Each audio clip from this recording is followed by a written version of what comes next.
Hello! This is technically a part 2 out of 2, but I don't think it's super necessary to watch these videos in order, so no worries if you haven't watched the first. Here are some more stories about my time as an art camp counselor this past summer.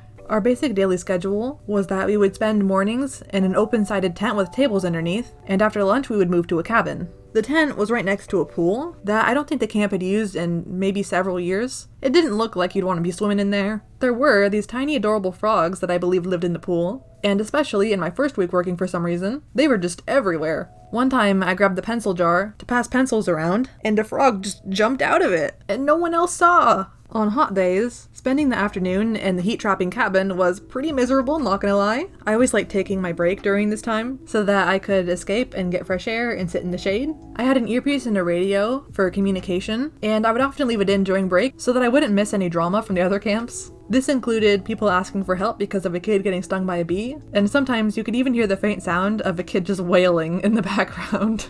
One time when I was on break, someone radioed in about a kid throwing up, and when they gave their location, I was like, wait, that's where my kids are. I think later though that same week, one of my campers was stung by a wasp while the other counselor was on break. So we were even after that. That was the week that the wasps decided to just take over. They were everywhere. It was really awful.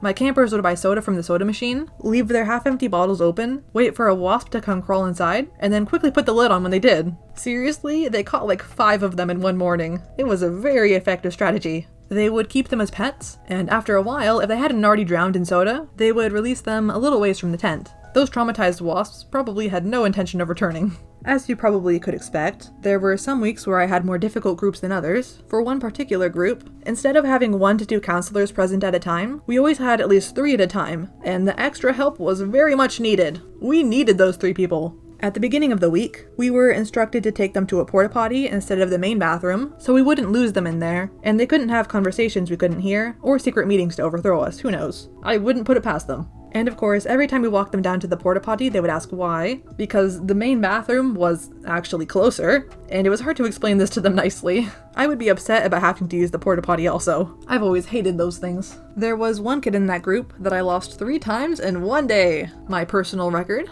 The 3rd time he snuck away, we had just done a roll call, looked over, there he was, check him off. We're good, we got him. Then I'm paying attention to something else, and then I look around just a few minutes later and oh my gosh, he is gone. Another week, a kid was running around chasing kids with a dispenser tub of paint, a forbidden act for multiple reasons, and when I intervened and told him to stop, I wound up getting paint on one of my legs. Now, this was red paint, and I could not wash it off no matter how hard I tried. I really just ended up smudging it around more. So throughout the day, I got a lot of concerned questions about what on earth happened to my leg. I was like, no, it's pain, I'm fine, I'm good, I'm great, I'm having such a great time. In difficult times, I would just remind myself, you know what, I'm getting paid, I'm getting paid, I'm getting paid. But then when that wasn't enough, you know what, I'm building character. I'm gonna be overflowing with character. On a more positive note, some of the kids were also quite cool, and it was sad to not have them in my group after the week was over. Even the more problematic ones were probably still good, well-meaning kids, maybe just didn't realize how much of a hard time they were giving me.